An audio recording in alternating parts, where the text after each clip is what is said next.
정치부 기자를 했고요. 훌륭한 기자죠. 정치부 기자. 저랑 같이 기자 생활을 했습니다. 제가 국회의원 된 다음에 그분이 원내대표를 했습니다. 원내대표를 하면서 저한테 전화를 했어요. 국회의원이 돼서 이제 얼마 안 됐을 때 전화를 해서 하시는 말씀이, 민형은 이제 아무것도 안 할 겁니까? 그래서 아니 뭘 시켜주셔야지 하죠. 이랬더니 깔깔깔깔 웃으시더라고요. 그러면서 자기 원내대표의 대변인이 돼달라. 그래서 그걸 원내대변인이라고 하거든요.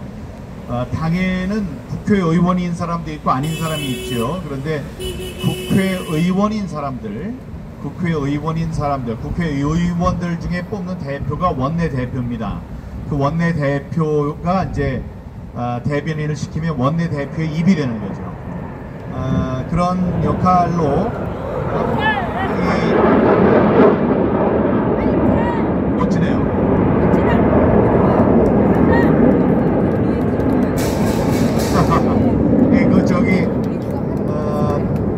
국군의 날에는 특정한 장소에서만 볼 수 있는데 여기 대통령실 근처라서 본부도 있고 그러니까 여기서 이렇게 하는군요. 좀 멋집니다. 그래서 이제 같이 잘 지냈습니다. 그 2년간을 한 1-2년간을 이제 잘 지냈었습니다. 그런데 이제 그분이 비대위원장도 했었고 저랑 같이 그때 국회의원 제가 떨어졌을 때 그때 붙었어요. 여러분 그 일은 다 아시니까 제가 짧게 얘기를 해도 부여 쪽에 개표를 하고 있었는데 사전 관외 투표를 할 때 너무나 차이나는 숫자의 투표 용지가 나오는 거예요. 투표지 분류기를 통해서. 그러니까 거기에 감시를 하러 갔던 그쪽 정진석 의원의 선거 운동원들이 보고 투표 개표 감시원들이 보고 참관인들이 보고 이건 안 된다 그래서 소리를 치셨죠. 막 소동을 일으켰는데 거기에서 선관위에 있는 사람이 당황하니까 컴퓨터를 재부팅했습니다. 재부팅하는 바람에 제대로 표를 세우는 원래의 기능으로 돌아와서 사기를 치지 않아서 정진석 의원이 사전 선거에서 그렇게 엉뚱하게 지는 일이 없어서 당선이 된 겁니다. 그 일은 다 알고 계시죠? 근데 매우 신기하게도 이걸 모르는 사람이 있어요. 누구냐? 정진석 의원이 그걸 몰라요. 여러분 그 사실을 몰라요. 이분은 나랑 그렇게 가까운 분인데 제가 언제 한번 볼 기회가 있었습니다. 볼 기회가 있었는데 그때 한 1-2년 만에 만나면은 저는 마음으로 반가워서 아이고 대표님 이랬는데 그분이 이러셨어요. 오랜만입니다. 여러분 오랜만입니다. 이 얘기는 의례적인 인사입니다. 반가워서 하는 인사가 아니에요. 제가 너무 반가워가지고 아유 대표님 이랬더니 오랜만입니다. 이렇게 얘기를 했어요. 그래서 그때 이분이 뭘 좀 오해하고 계시는구나 이렇게 생각을 했었는데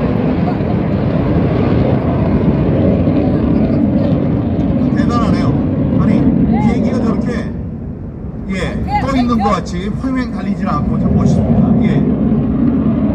그 이후에 뭐 비행기가 다니면 좀 보죠. 뭐 어차피 잘 들리진 않으니까. 그런데요, 여러분, 그렇게 의례적인 인사를 해서 제가 그때 눈치가 빠르니까 이분이 왜 이럴까 생각했어요. 그리고 우리가 국힘당 앞에서 데모를 할 때가 있었습니다. 그 데모를 어떻게 했느냐? 정진석 의원 당신은 부정선거 사실을 아느냐? 안다면 이렇게 있으면 안 된다. 당신은 이준석이나 이런 사람과는 다른 그래도 우리 편이니까 우리 목소리에 귀를 기울여 달라고 우리가 거기서 데모를 했습니다. 데모를 했는데 이 사람이 이 양반이 나와서 뭐라고 하냐면은 여러분 나는 그 부정선거를 발견한 사람이 우리들이에요. 뭐 이런 딴소리를 하더라고요. 그래서 그때 알았습니다. 이분이 지금 부정선거의 실태를 잘 모르고 자기가 부정선거를 하려는 세력의 시도를 우리가 막았기 때문에 그분이 당선됐다는 사실을 이 사람 모르고 있구나. 우리가 그런 얘기를 하면 그게 무슨 소리야? 나는 실력으로 이겼는데 무슨 당신네들이 부정선거를 막아서 이겼다고 그래. 그게 정확한 지금 정진석 비서실장의 현실 인식입니다. 모르셨죠? 이분은 자기가 부정선거 때문에 질 뻔하다가 어떻게 이게 발견이 돼서 이겼다. 다음에 이번에도 뭐 부정선거 때문에 자기가 졌다 이런 생각을 전혀 하지 않는 사람이에요. 그러니까 지난번엔 실력으로 이겼고 이번엔 실력으로 졌다 이렇게 생각하는 사람입니다. 그러니까 안타까운 거예요. 자, 며칠 전에 어제예요? 그제예요? 그 국회에서 그저께군요. 국회에서 영화 상영이 있었습니다. 그래서 영화 때문에 이제 가서 제가 앞자리에 앞에서 두 번째 줄에 앉았는데 거기 한 10명쯤의 국회의원이 왔어요. 나경원 또 누가 있었습니까? 나경원 국회의원이 아닌 한동훈 또 뭐 해서 여럿이 왔어요.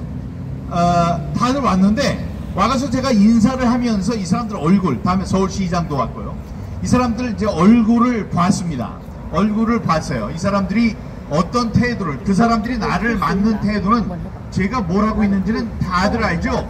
알기 때문에 그 사람들 얼굴을 보면 부정선거에 대해서 어떤 태도를 취하는지 알 수 있거든요. 그런데 서울시장도 어이 미친놈 왔어? 이런 표정.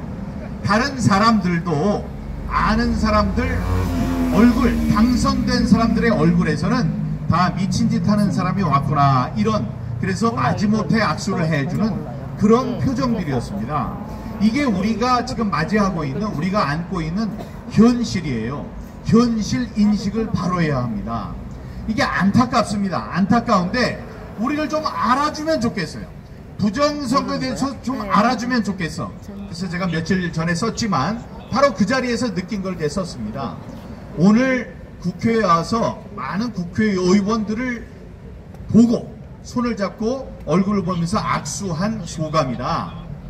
이 당선된 사람들에게 부정선거는 음모론일 뿐이다. 전혀 관심이 없어요. 관심을 좀 가질 만한 사람들은 누구냐? 떨어진 사람들입니다. 떨어진 사람들은 관심이 있어요. 그러나 뭐가 없어요? 힘이 없습니다. 이게 이 부정선거를 밝히기 위해 싸우는 우리들의 딜레마입니다. 우리들에 대해서 관심을 가지는 사람들은 힘이 없고, 다음에 당선된 힘이 있는 사람들은 부정선거는 절대 있지 않다고 생각하는 이 엄청난 딜레마를 우리가 해결해야 합니다. 자, 그럼 어떻게 해결해야 하느냐? 우리가 현실 인식을 올바로 해야 돼요.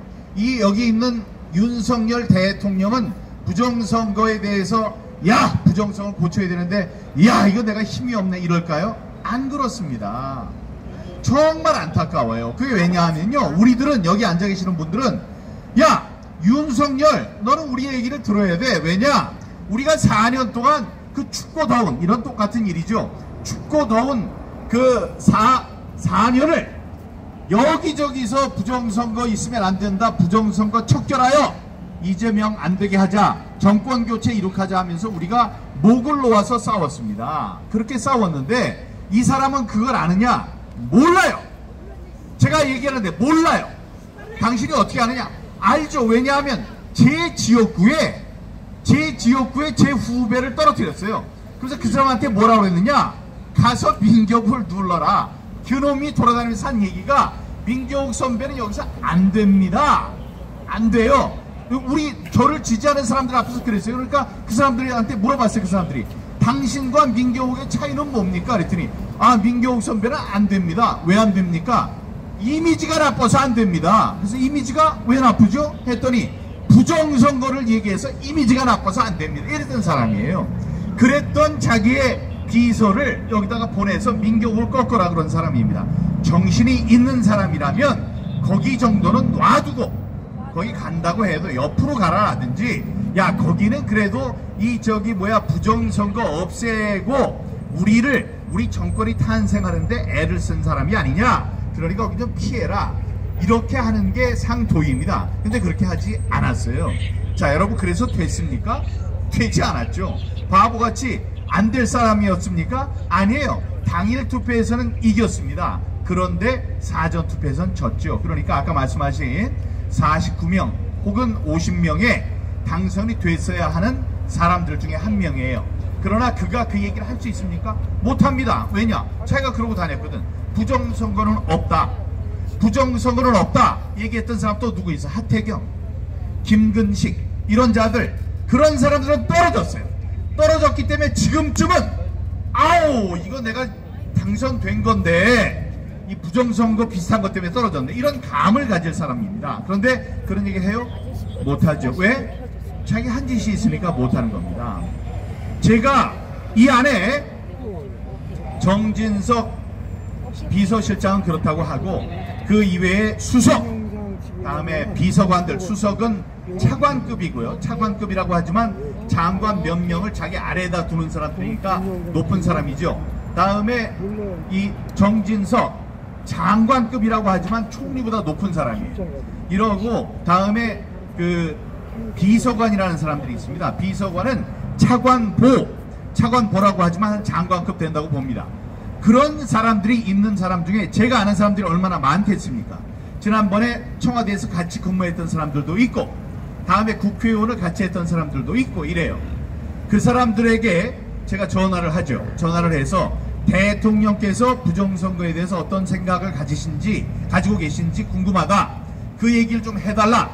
이거는 내가 당신한테 이렇게 부탁을 한다. 이러면 그 사람이 뭐라 그러냐면, 대변인님, 그때 이제 대변인이었어요. 대변인님, 이거는 저한테 부탁할 일이 아닙니다. 왜냐? 이건 저의 일이죠. 우리 정권의 일입니다. 제가 알아봐서 전화 드리겠습니다. 이렇게 얘기를 했습니다. 전화가 왔을까요? 안 왔어요. 그건 뭐예요? 물어보는 거예요. 부정선거에 대해서 어떻게 하느냐? 관계되는 사람들한테 물어봐요. 시민사회 수석, 다음에 정무수석, 이런 사람들한테 물어보는 거예요. 예? 민정수석, 다 관계된 수석들, 비서관들한테 물어봐. 좋은 소식이었으면 옛날에 전화가 왔겠죠. 안 오질 않습니다. 자, 그러면 희망이 없는 싸움이냐? 희망은 옛날부터 없었을 수 있어요. 자, 여러분, 희망이 있기 때문에 싸우는 게 아닙니다. 싸워야지 희망이 생기기 때문에 싸우는 거예요. 그런 의미에서 이 장제원 박사님 정말 훌륭하신 분이에요. 얼굴이 완전히 새빨갛게 타셨네. 익으셨네. 네? 반쪽이 됐고. 자, 이런 수고를 사람들은 잊지 않습니다.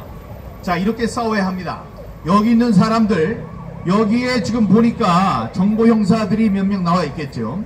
열심히 적는 것 같지는 않지만 이 사람들이 정보 보고를 합니다. 정보 보고를 하면서 저기 비서관들, 다음에 또 중요한 거라면 정진석 얘기를 했으니까 정진석 실장한테 갈 수도 있겠네요. 그럼 정진석 실장은 읽어보겠죠. 그렇게 읽어보면 입력이 되는 거예요. 안 돼도 괜찮아요. 왜냐? 우리는 누구를 보고 싸우는 게 아닙니다. 역사를 보고 싸우는 거예요. 윤석열이 들으면, 윤석열 대통령이 들으면 너무나 좋은 일입니다. 왜냐하면 우리가 조언을 하는 거니까. 자, 희망은 어디에 있느냐? 이렇게 싸움을 계속 해가는데 희망이 있습니다. 우리는 4년 동안, 5년 동안 부정선거, 진상규명, 책임자 처벌, 제도 개선을 위해서 계속 싸워왔다. 줄기차게 싸워왔다. 예, 힘이 들어도 싸워왔다. 우리가 몸에 정말 불을 지를 생각을 하고 바카스병에 휘발유도 담고 라이터도 갖고 이렇게 싸워왔다. 이런 게 역사로 기록되는 것, 그게 중요합니다. 왜냐? 우리들의 역사는 윤석열의 5년보다 더 길게 갈 것이기 때문입니다, 여러분.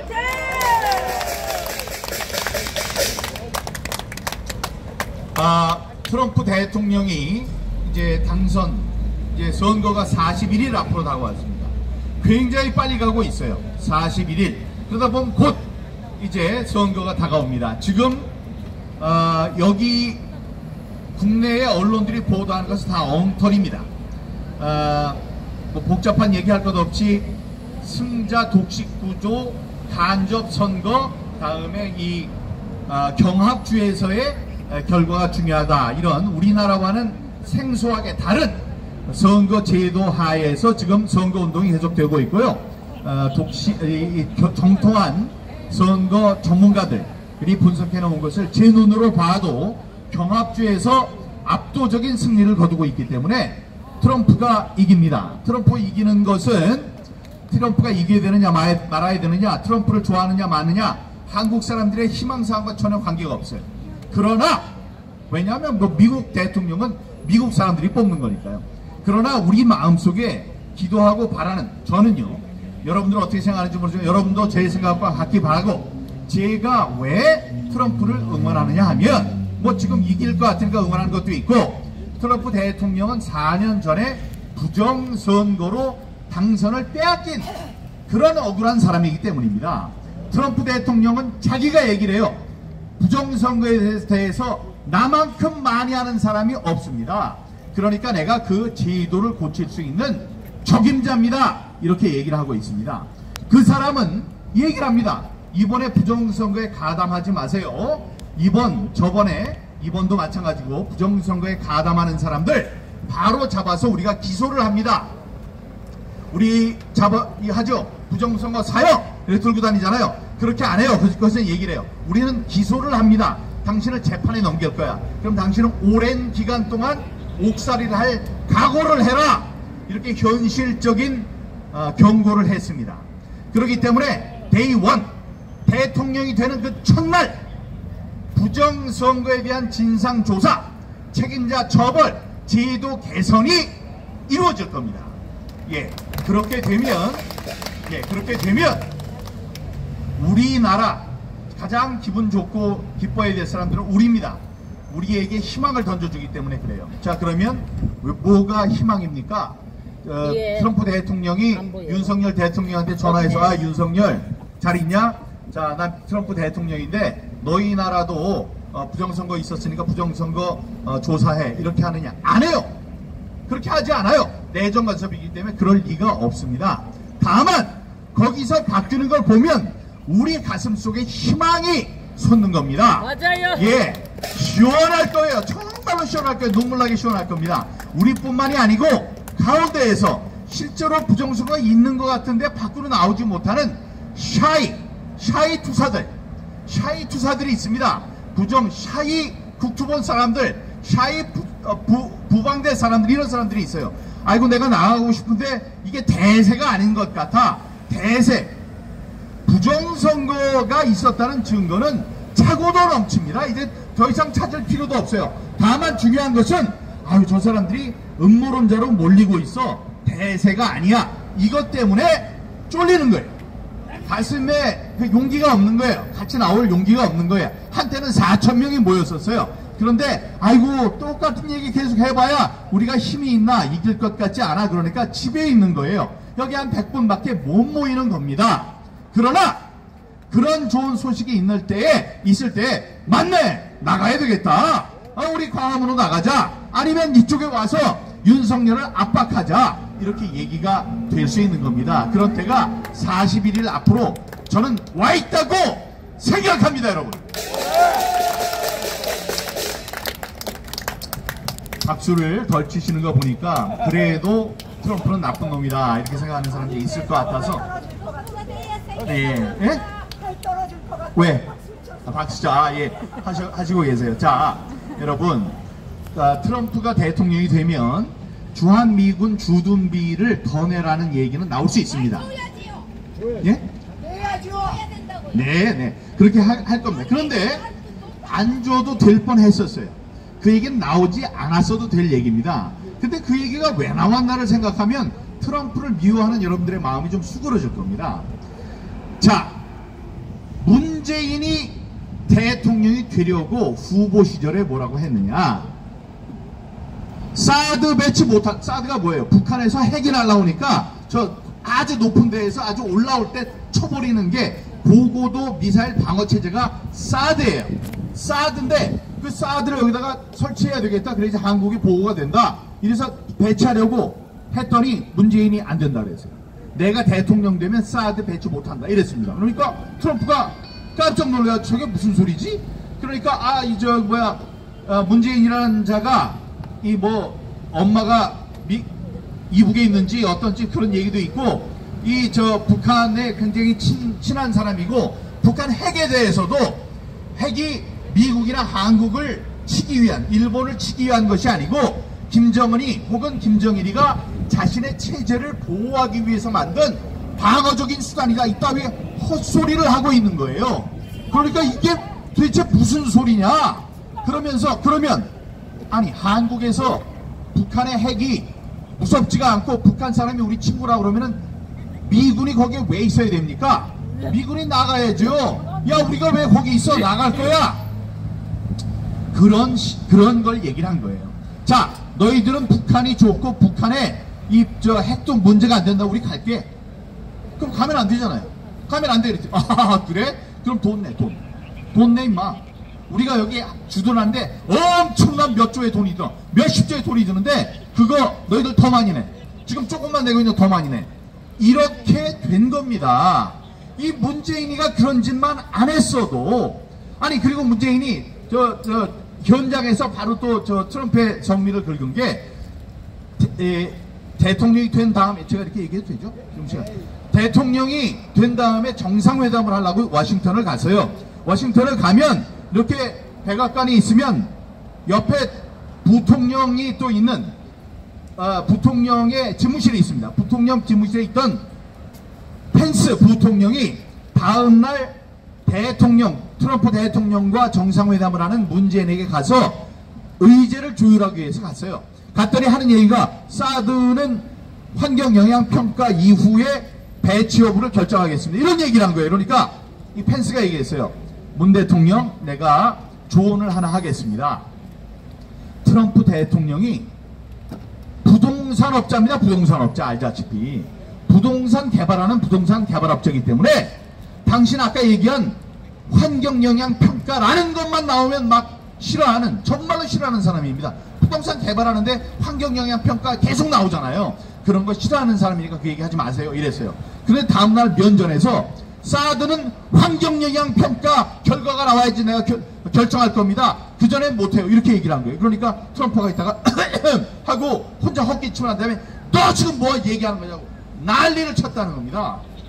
환경영향평가가 뭐냐, 그거 좋다, 사드 배치하는데 1조 3천억 원이라고 그러는데 우리가 내려고 그러는데 너희들이 내, 이렇게 된 거예요. 그래서 얼마나 바보 같은 일을 당했습니까? 와가지고 연설하면서 트럼프가 그러잖아요. 한국에 가서 사람들 만났더니, 아시아에 가서 만났더니 어떤 사람이 어떻게 했는지 아느냐, 이러면서 똑같이 문재인 흉내를 냈어요. 이렇게 하더라고. 그리고 그 정상회담이 끝난 다음에 기자들이 와서 통역을 하려고 했습니다. 자기 얘기한 다음에 문재인 대통령이 뭐라고 했어요. 그래서 통역을 하려고 그러니까 통역하지 마, 들을 필요도 없어, 자 끝납니다, 이렇게 해버렸어요.